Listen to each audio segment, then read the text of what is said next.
In today's video, I am building a lore-accurate dungeon.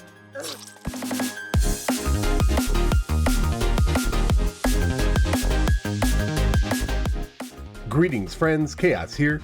Today I'm going to be taking a look at the lore pages involving the dungeon, then building a proof of concept design that fits the lore a bit more accurately. But before I do that, Terraria just released some new official merch. They have added some awesome socks and a lunatic cultist beanie, a perfect fit for today's cult-inspired build. Personally, I'm a pretty big fan of the beanie. I mean, just look at how good Shino makes the beanie look. He's so cute. Have a treat. Such a good boy. If you'd like to check out the new merch, use my affiliate link in the description below and use the code KHAOS15OFF for 15% off your first order. Every purchase goes to help supporting both Relogic as well as this channel, and it is greatly appreciated. Now, onto the video.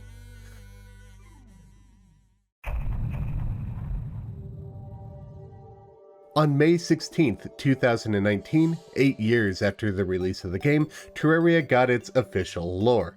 Written in 5 pages, the lore covers the Crimson, the Corruption, the Hallow, and your world, as well as the lunatic cult.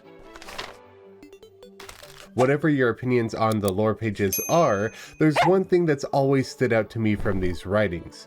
It's the segment about the dungeon, which reads, "Much time has passed since the Great War of Cthulhu.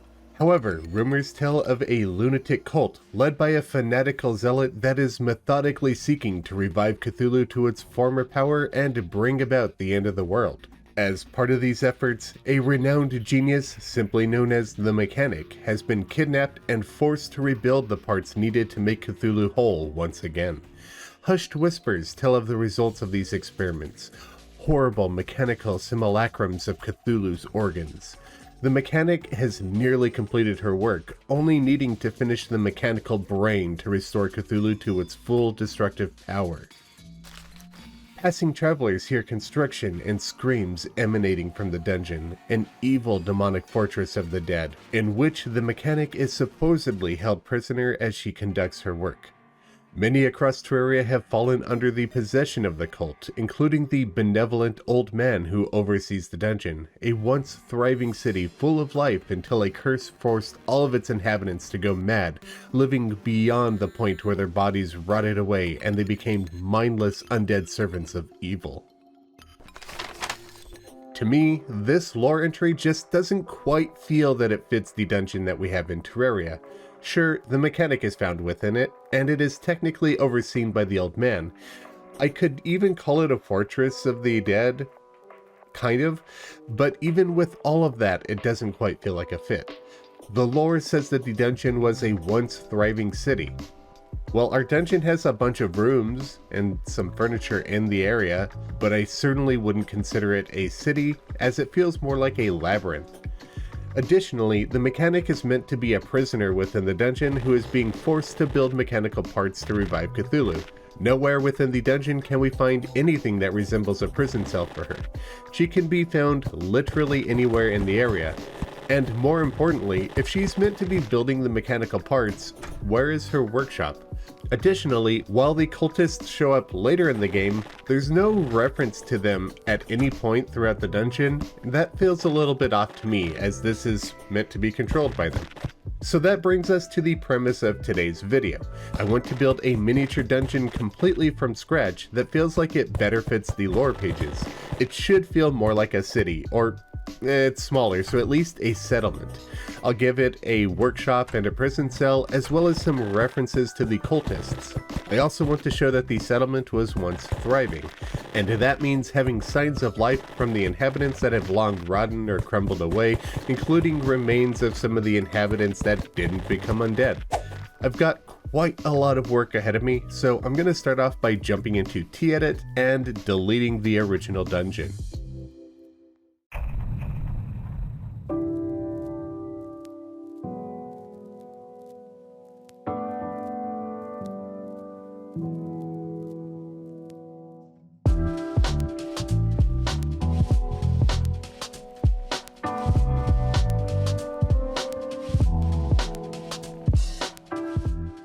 These wretched rainbow-colored blocks mark the location where the dungeon marker is. We can see it in Tiedit, but we can't see it in-game. The dungeon marker doesn't actually matter when it comes to how the dungeon is generating enemies. The enemies within the dungeon are spawned based on the walls and the player depth. You can build a miniature dungeon on the other side of the map from the dungeon marker, and as long as it's underground, it will still function exactly as if it was under this location.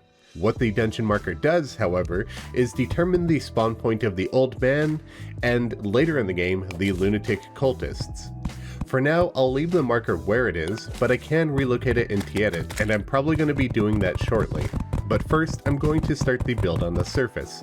The lore calls this a fortress, so I want to build the surface dungeon in a way that looks far more like a fort than it usually does. Now, I want this to look good.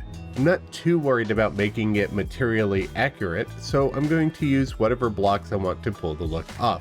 The goal here isn't to make a fully functioning dungeon, but rather to provide a look of what a lore-accurate dungeon might look like. That said, I will be sure to use plenty of dungeon materials. When I think fortress, I think of a command structure surrounded by walls and turrets. So to the left and the right of the dungeon marker, I'm going to build 2 towers. I'm thinking that drawbridges might be a fun addition to it, so I'll also make moats in front of them. I cleared out more area than I need for this build, but I'll end up cleaning up the landscape after the fortress is done. When the left tower is complete, I'll move over and build another one to the right. In the center of the fortress, I've gone ahead and laid out a foundation for the building. I've also decided to go into Tiedit and move the dungeon marker up a bit. These rainbow bricks indicate where the marker is, plus 4 spots where the cultists are going to spawn, and the 6th block at the top is the dungeon ceiling, as the dungeon needs at least a single block 10 to 13 tiles above the dungeon marker in order for the old man and cultists to spawn. I don't want that block to be visible, so I'll be swapping it out with Echo Block. The bottom middle block will just be deleted. I just wanted to have a visual indication of where the dungeon marker is, but that block being there is not necessary. For the cultists, I'll build platforms for them to spawn on.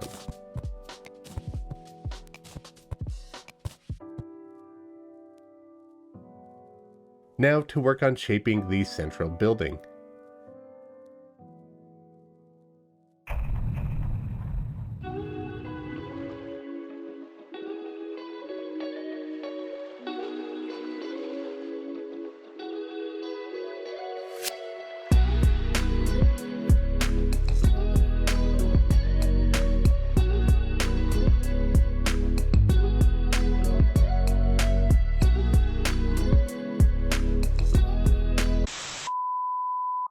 So, my camera account got disconnected, and I didn't notice it for a few minutes. Because of that, I only have the beginning of the outline to show in the time-lapse, but here is the central building with the outline complete. Moving on. The idea with this building is for it to be a big ritual chamber for the cultists. Of course, the old man oversees the grounds while they are out doing whatever it is cultists do. Above each of the pillars that will spawn a cultist will be a long window. In the top center of the build, there will be a small round window, while right beneath it will be a massive round window. Moving onto the walls, I'm going to continue the motif from the 2 towers throughout this building. The windows currently have echo walls behind them, however, I am considering switching them to stained glass. This is a very large room, and I want to make sure that the wall isn't too samey, so I'll be using a bunch of lines of gray brick, large bamboo, and especially ebonstone brick to add texture and patterns to the background walls and around the windows to accentuate them and break up the monotony. With the walls in the center building done, I have some other ideas that I want to do, but I'm going to hold off on those for a moment because they are more decorative. Before I get to those, I feel like I should make this fort feel even more forty. In order to do that, I want to make it feel like the cultists' building in the middle is surrounded entirely by a wall, with the only entrances being at the 2 drawbridges. In order to do that, I'm just going to lay out a bunch of background walls.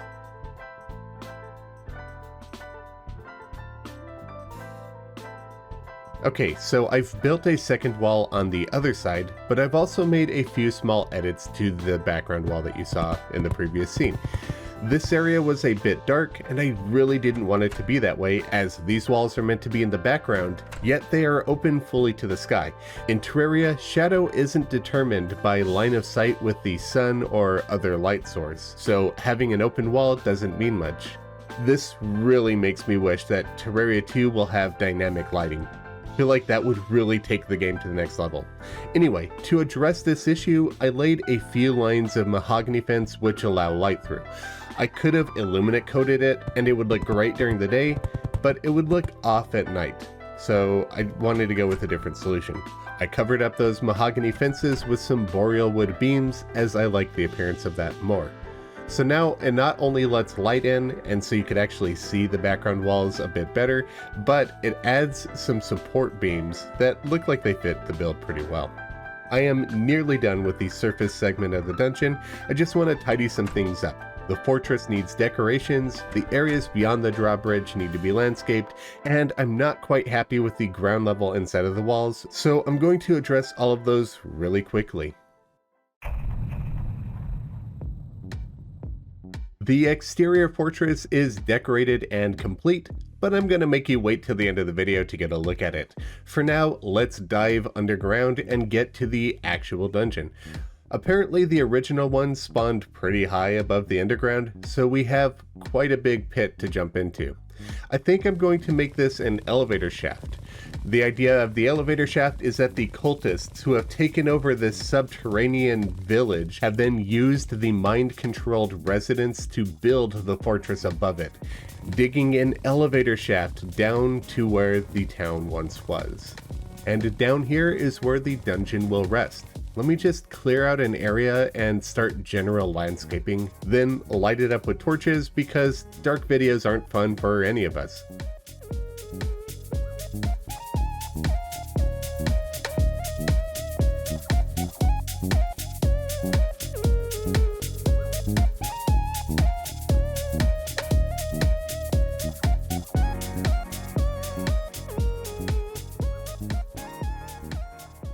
The cave is all dug out, so down we go. This cavern is where the dungeon will reside. Since the lore called the dungeon a once thriving city, I thought it might be more fitting to have a subterranean settlement that has several buildings mixed within the cave system. The default dungeon just doesn't scream settlement to me. Now, the cavern I have here isn't exactly massive. I'll admit a whole city won't fit in here, but as I said before, I want today's build to be a proof of concept of what a lore-accurate dungeon might look like. I'm not going to build it to scale for two reasons. One, because of time. I'm already going to be spending several days working on this video, and I don't want to make you wait a couple of weeks to get one out. I do want to try and get my videos out in a timely fashion. But the second reason is because I'm planning on building a full-sized customized dungeon later in the year, so I'm going to be saving that massive undertaking for that video. That means for today, here's what I'm thinking. A series of buildings to the left of the bridge where an elevator basket will be resting.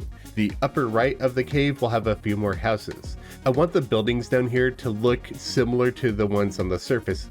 The thinking here is that the cultists have mind-controlled the inhabitants and used them to build the fortress, so it would match in style. I also want these buildings to each feel like they were once inhabited homes.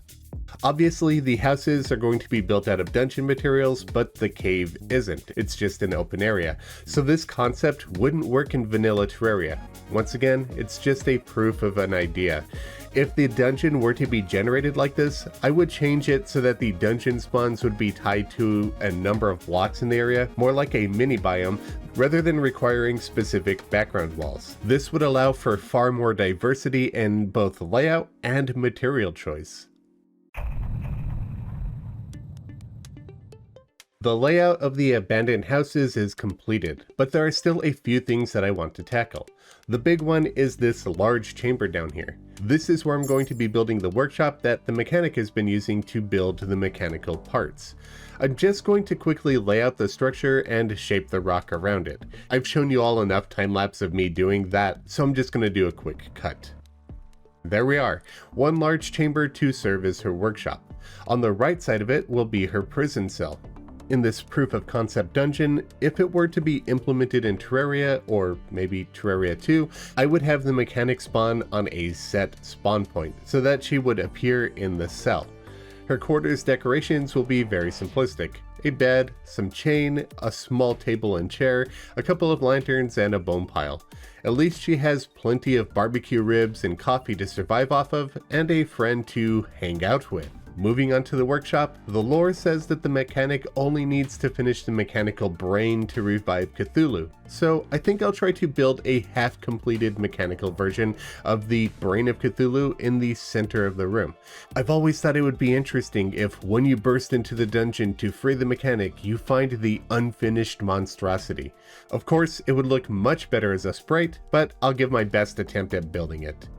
The spinal cord is made out of wrought iron fence, iron brick, and tin and copper plating. Since brains are not smooth or flat surfaces, at least for most of us, I am not going to be using flat blocks like bricks or plating.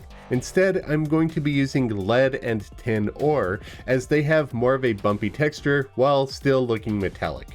I got some inspiration from Mass Effect Reapers for the red eyes, which are made out of silly green balloon. I sculpt out half of the brain because I want it to look like the construction isn't complete yet, so it's quite rough in the middle. The brain is also quite large and doesn't have the power to hold itself afloat just yet, so I build large chains, then place small chains to hold the creation up. I wanted to mimic the wrinkles of a brain, so I hammered gaps into the tin ore. Even incomplete, I want this creation to feel alive, so I'm going to use cog wall throughout those gaps, that way a lot of gears can be seen moving around. Purple rain wallpaper and wrought iron fence add more metallic textures to the brain.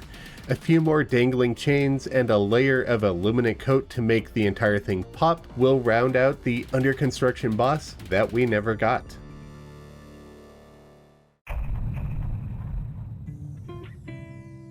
Honestly, I'm really happy with how this turned out. I think it fits the vibe quite well. Now I'm going to quickly wrap up decorating the workshop with a bunch of work surfaces, barrels, crates, bars, and scrap metal.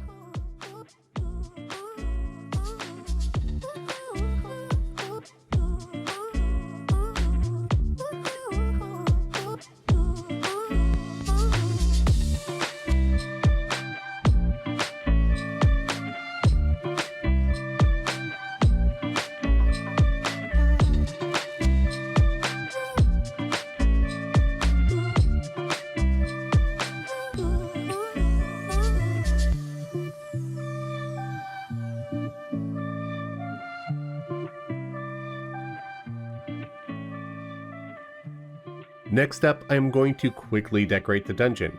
I'll be using blue dungeon furniture throughout it. I want the interiors to feel slightly different than the exteriors, so the outside of each building will have a water candle. I'll also be placing around some potted plants and strange plants that have been painted brown so they look like they're long dead. Hanging skeletons will be dangling from chains around the cave. I'll also be using the rubble maker to place various pieces of decoration around. At this point, it's getting a bit too dark for the time lapse, so I'll finish decorating everything off camera and jump to the final look.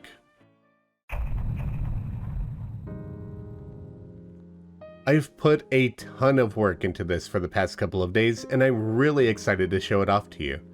First up, we have the drawbridge. I made some cultist statues to decorate the towers, as well as the central structure using mannequins. I feel like the blue banners were a good coloration fit for what is essentially the cultist hideout. Now the dungeon actually has a bit of reference to the cult. And here's the ritual chamber at the center of the fortress. I thought it would be fun to decorate the cultist spawn platforms with banners from the celestial towers. I also placed stained glass behind each window, the color of each matching the pillar banner below. The center two round windows are meant to represent the moon. The top one is a blood moon. All of that feels fitting, as they are lunatic cultists and, the Moon Lord. Anyway, below the ritual chamber is an elevator shaft that leads to the dungeon. Since the dungeon is the home of the dead, I thought it would be fitting to hide tombstones around and create a graveyard mini biome. Honestly, I feel like it would be really cool if the dungeon actually had this effect in it naturally. So now we have abandoned homes, where the denizens of the dungeon originated. The workshop that the mechanic was forced to build in feels like a great fit to the fog. If you're wondering why I don't have any cracked bricks, spikes, or traps, it's because I just wanted to create the design concept for this video. But when I build a fully customized dungeon later in the year, it's going to be full of secret areas and deadly traps. I have some pretty fun ideas in mind for that, which I didn't want to spoil in today's video, so I'm going to leave those out for now. Lastly, I'm going to progress the world into late hard mode, that way you all can see what the dungeon surface looks like with the cultists in it.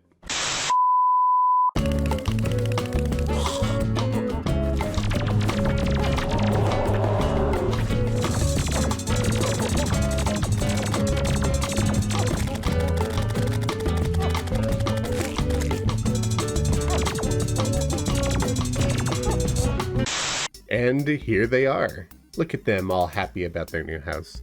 Personally, I feel like the surface fortress with a cursed undead settlement underground makes a better fit for the dungeon's lore entry. Is it a better dungeon? No, I'm not saying that. I'm just saying the lore. It fits the lore. And that's going to wrap up today's video.